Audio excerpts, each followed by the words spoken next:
말씀은 마가복음 7장 1절에서 13절까지입니다. 마가복음 7장 1절에서 13절까지 말씀 번갈아 가면서 읽도록 합니다. 제가 먼저 읽겠습니다. 바리새인들과 또 서기관 중 몇이 예루살렘에 와서 예수께 모여들었다가 그의 제자 중 몇 사람이 부정한 손 곧 씻지 아니한 손으로 떡 먹는 것을 보았더라. 바리새인들과 모든 유대인들은 장로들의 전통을 지키어 손을 잘 씻지 않고서는 음식을 먹지 아니하며 또 시장에서 돌아와서도 물을 뿌리지 않고서는 먹지 아니하며 그 외에도 여러 가지를 지키어 오는 것이 있으니 잔과 주발과 녹그릇을 씻음이러라. 이에 바리새인들과 서기관들이 예수께 묻되 어찌하여 당신의 제자들은 장로들의 전통을 준행하지 아니하고 부정한 손으로 떡을 먹나이까? 이르시되 이사야가 너희 외식하는 자에 대하여 잘 예언하였도다. 기록하였으되 이 백성이 입술로는 나를 공경하되 마음은 내게서 멀도다. 사람의 계명으로 교훈을 삼아 가르치니 나를 헛되이 경배하는도다 하였느니라. 너희가 하나님의 계명은 버리고 사람의 전통을 지키느니라. 또 이르시되 너희가 나의 전통을 지키려고 하나님의 계명을 잘 저버리는도다. 모세는 내 부모를 공경하라 하고 또 아버지나 어머니를 모욕하는 자는 죽임을 당하리라 하였거늘 너희는 이르되 사람이 아버지에게나 어머니에게나 말하기를 내가 드려 유익하게 할 것이 고르반 곧 하나님께 드림이 되었다고 하기만 하면 그만이라 하고 자기 아버지나 어머니에게 다시 아무것도 하여 드리기를 허락하지 아니하여 13절 함께 읽습니다. 너희가 전한 전통으로 하나님의 말씀을 폐하며 또 이 같은 일을 많이 행하느니라 하시고.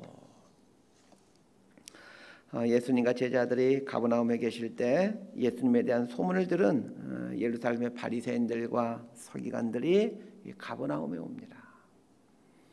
예수님에 대한 소문이 사실인가 하는 여부를 알아보기 위해서였습니다. 이 바리새인이란 세상과 분리된 삶을 살아가는 굉장히 엄격하고 종교적인 사람들입니다. 서기관들이란 율법교사라고 하기도 하는데 이 바리새파의 지도자들에 속한 사람들로 하나님의 말씀을 필사하고 연구하고 가르치는 사람들입니다. 당시에는 인쇄술이 발달되지 않았기 때문에 하나님의 말씀을 직접 손으로 기록해야만 했습니다. 그래서 이 하나님의 말씀에 조예가 깊은 이 서기관 율법교사들을 두어서 하나님의 말씀을 기록해서 또 필사하게 하고 보존하게 했던 것입니다. 바리새인들이나 서기관 모두는 하나님 말씀에 정통한 사람들입니다. 또한 그들은 하나님 말씀대로 순종하며 살려고 나름대로 애를 썼던 사람들입니다. 그런데 오늘 본문을 보면 이들이 예수님께 책망을 받고 있습니다. 자, 1절에서 5절까지 말씀 함께 읽습니다. 시작. 바리새인들과 또 서기관 중 몇이 예루살렘에 와서 예수께 모여들었다가 그의 제자 중 몇 사람이 부정한 손 곧 씻지 아니한 손으로 떡 먹는 것을 보았더라. 바리새인들과 모든 유대인들은 장로들의 전통을 지켜 손을 잘 씻지 않고서는 음식을 먹지 아니하며 또 시장에서 돌아와서도 물을 뿌리지 않고서는 먹지 아니하며 그 외에도 여러 가지를 지켜오는 것이 있으니 잔과 주발과 녹그릇을 씻음이러라. 이에 바리새인들과 서기관들이 예수께 묻되 어찌하여 당신의 제자들은 장로들의 전통을 준행하지 아니하고 부정한 손으로 떡을 먹나이까? 예루살렘으로부터 온 바리새인과 서기관들이 예수님께 왔다가 예수님의 제자들이 손을 씻지 아니하고 음식을 먹는 걸 봅니다. 그래서 바리새인과 서기관들이 제자들을 비난하죠.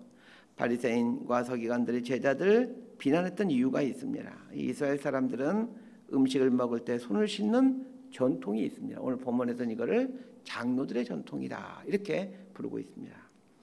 이스라엘에 만들어진 모든 전통들은 하나님의 말씀인 율법과 관련되어 있습니다. 율법에는 음식을 먹을 때 손을 씻고 먹으라라는 말이 없지만 음식을 먹을 때는 손을 씻고 먹는 게 보다 율법적이고 성경적이다라는 생각을 갖고 있었던 것입니다. 음식을 먹기 전에 손을 씻는 행위는 제사장들이 제사를 드리기 전에 하는 행위에서 출발되어졌습니다. 성막들에는 물두멍을 두어서 제사장들이 제사를 드리러 그 성소 안으로 들어갈 때 반드시 그 물두멍에서 손과 발을 씻어야만 했습니다. 제사장들은 하나님 말씀에 따라 성소에 들어가기 전에 물두멍에 있는 물로 자신의 발과 손을 씻었습니다. 그러면 제사장들은 왜 성소에 들어가기 전에 이 물두멍에서 손과 발을 씻고 들어가야만 했던 것일까요? 이 성소는 거룩한 곳입니다. 거룩한 하나님을 만나러 가는데 죄를 없이 하기 위해서 손과 발을 씻었던 것이죠. 손과 발을 씻는다고 죄가 없어지는 건 아닙니다. 그럼에도 불구하고 하나님께서 손과 발을 씻으라고 하신 이유는 그 손과 발을 씻으면서 나는 어쩔 수 없는 죄인이구나, 하나님 앞에 두렵고 떨리는 마음으로 거룩하게 살아야 되겠구나, 이런 것들을 깨닫게 하고 다짐하게 하기 위함이었습니다. 마찬가지입니다. 일반 백성들은 제사장들이 손과 발을 씻은 후에 성소에 들어간 걸 보면서 그렇다면 우리도 음식을 먹기 전에 손과 발을 씻음으로 하나님 앞에 거룩하게 살기를 결단하자, 이런 차원에서 음식을 먹기 전 손을 씻는 이 전통을 이제 일반 백성들 지도자들인 장로들이 만들어서 이게 수백 년 동안, 수천 년 동안 내려왔던 것입니다. 참 귀한 동기에서 출발된 아름다운 전통이죠. 음식을 먹기 전에 손을 씻는 전통은 참으로 선하고 아름다운 동기에서 출발되었습니다. 하루에 두세 차례 음식을 먹게 될 텐데 그때마다 손을 씻음으로 의도적으로 난 죄인이구나, 죄에서 떠난 거룩한 삶을 살아야지, 이 생각하도록 하기 위해 그 전통을 만든 것입니다. 우리 믿는 사람들은 밥을 먹을 때 식기도를 하지 않습니까? 식기도를 하는 이유가 무엇입니까? 하나님께서 오늘 이 음식을 주셔서 감사합니다 라는 마음으로 식기도를 하는 것과 같은 것이라고 생각하면 됩니다. 자, 그런데 시간이 지나면서 죄에서 떠난 삶을 살겠다, 거룩하게 살겠다라는 이 아름다운 동기, 의도는 사라지고 손 씻는 형식 자체만 남게 돼요. 그것이 또 하나의 율법이 되어버린 것입니다. 그리고 왜 손을 씻어야 되는지에 대한 그 처음의 목적을 상실해버린 채 맹목적으로 손을 씻게 되었고, 손을 씻지 아니한 사람들이 있으면 그들 쉽게 정죄하고 비판했던 것입니다. 음식 앞에서 손을 씻음으로 나는 죄인이구나, 매 순간 죄를 짓고 살 수밖에 없는 죄인이구나, 이걸 깨달으라고, 그래서 거룩한 삶을 살도록 하기 위해 이 손을 씻는 전통을 만든 것인데 그 선한 의도와는 상관없이 하나의 형식으로만 남게 된 것입니다. 한국의 대표적인 사립대학을 들라면 연세대학과 고려대학을 들 수 있습니다. 이 두 대학은 영원한 라이벌 관계이죠. 이 두 대학은 해마다 연고전을 치는 전통을 갖고 있습니다. 가을에 이 행사를 치르게 되는데, 그런데 연고전은 일제시대부터 시작됩니다. 연고전이 시작된 계기가 참으로 귀한 동기에서 이 연고전이 시작됩니다. 일제시대 일본은 우리나라를 말살시키기 위해 우민화 정책을 사용하죠.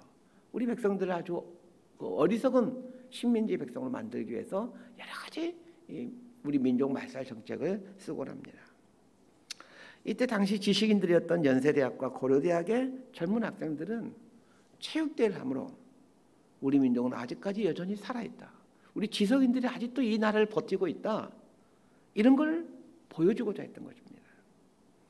그 일본의 우민화 정책에 대한 일종의 시위이고 항거였던 것입니다. 지금도 해마다 연고전은 열리고 있습니다. 지금은 어떤지는 이제 나이가 많이 먹어서 그 일대를 안 가봐도 모르지만 연고전 열리는 시즌에 신촌이나 안암동 일대는 난장판이 됩니다. 학교 앞 술집들은 그날만큼은 술을 공짜로 주거나 아주 싼 가격에 팔아야만 합니다. 밤이 새도록 젊은이들은 술집에서 술을 마시고 길거리에는 온갖 쓰레기와 술 먹고 토하는 음식 찌꺼기가 도로 곳곳에 있습니다.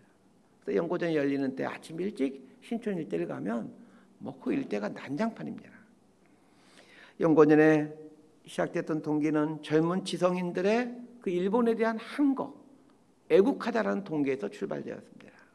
그럼 오늘날 연고전에서 이런 귀한 동기들은 전혀 찾아볼 수가 없습니다. 선한 동기가 사라진 것이죠. 체육대회라는 형식은 여전히 존재하고 있지만 그 동기, 그 정신은 온데간데 없이 사라져 버렸습니다. 인도에 가면 시크교라는 종교 집단이 있습니다. 그 머리에 터번을 쓰고 있는 사람들이 시크교도입니다. 시크교를 창시한 나나크라는 사람은 이 서북 인도의 펀잡 지방 출신입니다. 펀잡 지방은 지정학적 특성상 인도의 전통 종교였던 힌두교와 외래 종교인 이슬람교가 가장 격렬하게 대립하는 지역입니다.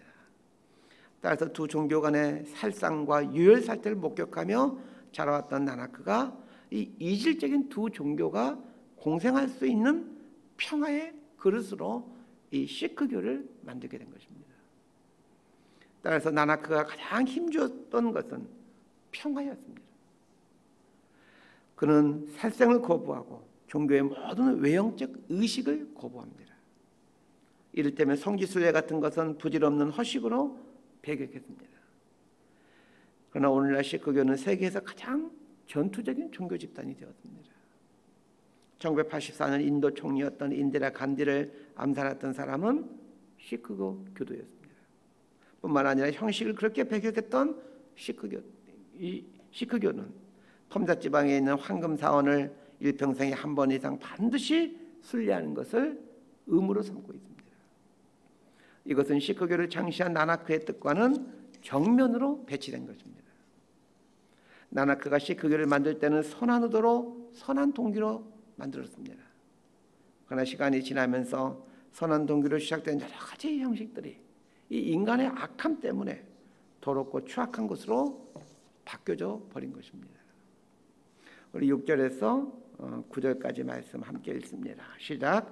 이르시되 이사야가 너희 외식하는 자에 대하여 잘 예언하였도다. 기록하였으되 이 백성이 입술로는 나를 공경하되 마음은 내게서 멀도다. 사람의 계명으로 교훈을 삼아 가르치니 나를 헛되이 경배하는도다 하였느니라. 너희가 하나님의 계명은 버리고 사람의 전통을 지키느니라. 또 이르시되 너희가 너희 전통을 지키려고 하나님의 계명을 잘 저버리는도다. 손을 씻지 않고 음식을 먹는 제자들을 비난하는 바리새인과 서기관들에게 예수님께서는 이사야 말씀을 인용하여 아주 일침을 놓습니다. 입술로는 하나님을 위한다고 하지만 마음으로는 하나님이 원하는 것을 하지 않는다라고 말씀하십니다. 그러면서 사람의 계명을 앞세워 하나님의 계명을 버렸다라고 말씀하십니다. 사람의 계명이란 손을 씻는 행위입니다. 하나님의 계명이란 죄에서 떠나 거룩하게 사는 것을 말합니다. 하나님께서 정말 원하시는 것은 죄에서 떠난 거룩한 삶을 사는 것이지 음식 먹기 전에 손을 씻는 것이 아닙니다. 아까 우리 밥 먹기 전에 씻기도 하는 걸 얘기 드렸는데 씻기도 하는 그 의식을 하는데 밥을 먹으면서 계속 반찬 투정하고 불평불만하고 밥을 먹으면서 누군가를 계속 험담하고 있다라면 그건 식기도의 본래 정신과 정면으로 대치되는 것입니다. 오늘 본문을 보면서 우리는 우리 시대의 모습을 돌아볼 줄 알아야 합니다. 교회에는 많은 전통들이 있죠. 교회에서 행해지고 있는 의식이나 전통들을 지켜가면서 혹 예수님 당시에 바리새인이나 서기관들이 했던 것처럼 이렇게 하고 있지는 않는지 돌아볼 줄 알아야 합니다. 몇 가지 예를 들어보겠습니다. 교회 예식 중에서 가장 중요한 예식 중에 하나가 세례 의식입니다. 세례는 그리스도인이 되었다는 것을 많은 사람 앞에서 고백하고 드러내는 의식입니다. 원래 세례를 줄 때 물속에 들어갔다가 한참 후에 나오게 합니다. 물속에 들어갔다라는 것은 죄에 대해서 죽었다라는 뜻이요. 물 밖으로 나온다라는 것은 이제 예수님의 은혜로 살게 되었다. 나 이제 예수님과 함께 살게 되었다라는 것을 뜻합니다. 그래서 세례의 진정한 의미는 죄에 대해서는 죽고 예수님에 대해서는 살게 되었다는 것입니다. 그건 오늘날 세례에 담긴 이 귀중한 의미를 갖고 세례에 참여한 사람이 과연 몇 사람이나 되겠습니까? 그냥 교회에 몇 번 나오면 세례를 줍니다. 심지어는 군대에서는 착출해서 세례를 줍니다. 지금은 많이 달라졌다고 합니다. 저 군생활 할 때는 착출해서 세례를 줍니다. 그래서 이번 주에는 교회에 가서 세례 받고 다음 주에는 성당에 가서 영세를 받는 경우도 허다합니다. 우리가 매주 드리는 예배에 대해서도 생각해 볼 것이 많습니다. 예배란 내가 산제물이 되어서 하나님께 온전히 내어드리는 것이 예배의 정신입니다.